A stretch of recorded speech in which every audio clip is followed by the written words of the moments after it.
To understand our need for this grant, we must first look at our library and the community who uses it. Saltbush Coastal Community College is an academic college in Jackson County, Texas. It hosts a variety of programs, with ones specializing in dentistry and automobile work. The school offers associate degrees as well as certification programs. The college currently has about 5,000 students enrolled. Now, looking into the demographic of the community and the school is important into this grant. According to the U.S. Census, approximately 15,000 people live within the county. The average household income for someone living in Jackson County is about $54,000, with most of the area living below that. Now, 80% of the people living in the county have graduated high school, but only 15.5% have a bachelor's degree or higher, which is a key factor in addressing our library's need. With more resources, this percentage has the potential to increase, overall bettering the area. Now, two industries dominate the economy within Jackson County, which includes healthcare and transportation. Due to the economic potential of these industries, our need focuses on the well-being of the county and the students within it. The primary need we found is an increase in participation in the dental hygiene program and its courses on campus. While there are students currently enrolled in the program, there is a lack of participation in and outside of the classroom. Part of this is due to a lack of resources that can be used in the program. This brings in a secondary need of providing adequate access. The last factor within our need is a makerspace for learning and growth. As noted by Fletcher 2020, creating a makerspace with room to grow will allow our library to serve students with a new learning environment. This space will also allow for future program development at Saltbush Coastal Community College. Now, the solution to this need is implementing a makerspace that contains a 3D printer. Having a physical space designated to the technology will increase the overall learning and participation outside of the classroom. As seen in Azir Azir's 2016 article over 3D anatomy models and their impact on learning, healthcare and dentistry students need to have visual spatial abilities, which means they can mentally manipulate objects in 3 dimensions. While this is provided in 2 dimensions in textbooks, 3D models provide more dynamic aspects. This will draw in more users to the space. Now, the central part to solving our need is the implementation of a 3D printer and its associated technology for patron use, especially in the dental and hygiene program. In Darward et al. 2015's article, 3D Printing in Dentistry, it is easy to see the importance of 3D imaging and modeling technologies in the field. Using 3D printing allows for the production of drill guides for dental implants, physical models to understand surgery, and how different implementations work in the field. These are important concepts for all dentistry students to understand, and 3D printing allows for easy and less intrusive methods of obtaining this information. By providing a 3D printer, it will increase students' success in the program and bring in more students to the dentistry program as well as the library. It also will provide students with greater access to information. The values of Saltbush Coastal Community College's library directly align with the American Library Association values. However, there are 3 focal values that we tend to emphasize in our library. The first one is access, which focuses on providing library resources in a variety of methods and makes it accessible for all people. Our second value is sustainability, which promotes environmental and economically sound practices. And finally, the last value is education and lifelong learning, which encourages community and society learning in multiple avenues by supporting all types of library services. Now, our need is based on the persona Abby Belton. Abby identifies as female going by she, her. She's a single mom, and she's not currently dating anyone at the moment. She doesn't have any pets. However, she does have one daughter, June, who is 2 years old. Now, June attends the local daycare when her family is unable to watch her. Abby is a graduate from high school, and she is currently a student in a dental program. She lives with her daughter in a 2-bedroom apartment. Now, Abby's favorite shop is Walmart, and she is a big fan of technology. She has an Android Samsung phone from Cricket, and she uses an HP laptop. She's really big into TV shows, specifically cooking shows and anything that's DIY. She does have some top priorities, though, which are paying the bills for both her and her kid, getting a better education to further her family, getting to spend quality time with family, especially with June, her daughter. She loves crafts and DIY projects, and honestly, she's never really in a hurry. She does have a lot of hobbies and self-care because she's really into hand embroidery with supplies that her grandma gave her. She loves bubble baths and painting her nails, and her favorite drink is a Sonic Route 44 drink from the Happy Hour, a blue coconut slush. To look further into our need and the solution to our need, we conducted a SWOT analysis. So looking into our strengths, we do have extra room that can be made into a makerspace within our library. We also have a knowledgeable and enthusiastic grad student who is ready to educate library staffs and patrons on how to use a 3D printer. Unfortunately, there are also internal weaknesses that have been here. First and foremost, the lack of funding is our major one. We also don't have a scheduling system in place, as well as the makerspace will be new, so there will obviously be some trial and error. We also only have one grad student who currently knows how to use the technology.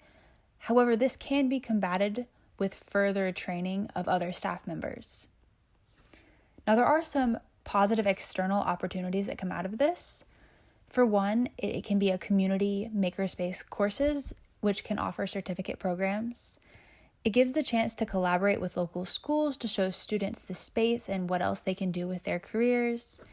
It allows for collaboration with some local businesses, and it can help educate local patrons on new types of makerspaces.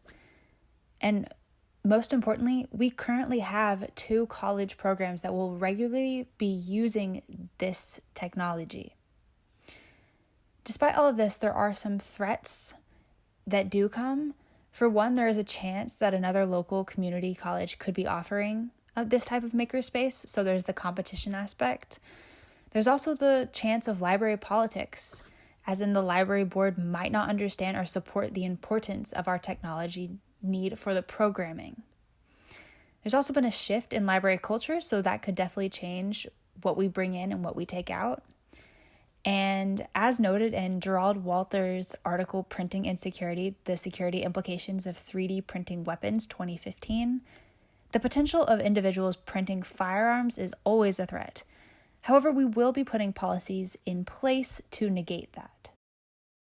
Utilizing the $5,000 grant to its greatest potential involves focusing on the physical technology that will be needed. In the chart created, we explain the detailed specs and models needed for each piece of technology that will be involved in the usage of the 3D printer. Now, going over the costs for each of the items. The poly printer, which is the 3D printer, is $3,810. The filaments that will be needed for the printer will be combined to a total of $90. The monitors that are going to be needed are $273, and the additional scanner is $796. This totals to $4,969, which the $5,000 grant will be able to cover. Fortunately, we do not need to include staff training into this budget, as we will have one staff member who specializes in understanding the mechanics of the 3D printer and its programs. Our marketing plan relies heavily on social media usage through the library's Instagram and Facebook feeds. We will also collaborate with other departments on the campus to generate reposts, especially with our main campus account, as well as the dental program account. Now, social media content will be directed by the library staff and discussed during a weekly meeting with undergraduate and graduate students on the campus social media team. The students will be in charge of posting, content creation, and creating a schedule when specific library content is going to be shared and when that will happen. Now, our library will also utilize holidays and the campus schedule along with national library events to contribute to content creation and pushing out content at a regular pace. We will also use department heads and physical flyers as marketing techniques for the 3D printer, especially to those in the dentistry and automotive programs. Now, using a listserv, we will send out emailed newsletters, which will also be generated by the social media team for usage throughout the semester to advertise the new program. Now, attending different community events and other outreach will be another outlet used for library staff, faculty, and students to volunteer and promote the library and all of its offerings. Now, fortunately, the marketing plan does not cut into the budget as all materials are free or can be created in the library, so no money will be used for social media, on campus, or community marketing. Our potential makerspace is in an area that already exists in our library. This fortunately leaves more room in our budget for a high-quality printer and materials rather than construction expenses. Now, this makerspace will be available during all normal operating hours. However, Mondays and Wednesdays will be set aside exclusively for dental and automotive student printing.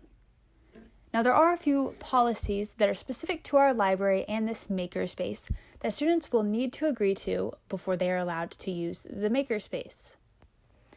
Now, all adult users must sign a makerspace user agreement and release of liability form.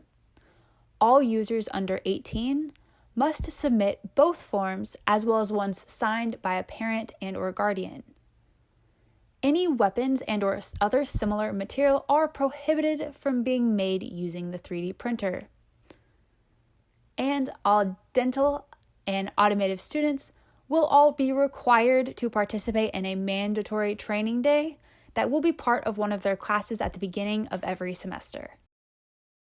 Now, our implementation schedule is detailed in the noted Gantt chart as seen here. This encompasses the time frame that the implementation of the 3D printer will take from the initial build following through to the training. Now, task 1 begins with the scheduling of the build-out of the makerspace based on the floor plan. This would take approximately 2 months. Task 2 involves putting in all of the electrical work for the 2 printer stations and the 2 computer stations. This would take approximately 1 month. In task 3, this involves purchasing 2 printers on Amazon, which would take about 6 days for delivery. Task 4 involves purchasing 2 computer stations with extra RAM sufficient for the printers, which again would take about 6 days for delivery. Task 5 is ordering all the filament in 12 different colors for the 3D printer, which again takes about 6 days for delivery. In task 6, this would involve ordering all the furniture for the makerspace, which takes about 2 weeks for delivery. In task 7, we would be paying for all the warranties for the equipment and the furniture. In task 8, we would be setting up the printers, the furniture, and the seating in the makerspace, which you can budget about a week. And in task 9, this is when we would begin staff training on the use of the printers. And finally, in task 10, this is when the staff begins to prepare and develop training for the students and the faculty members. This involves setting up the meeting and training schedules and the times in which people would come to attend them. In order to track the success of the implementation of the 3D printer in the library, we will be taking a continuous assessment of its usage.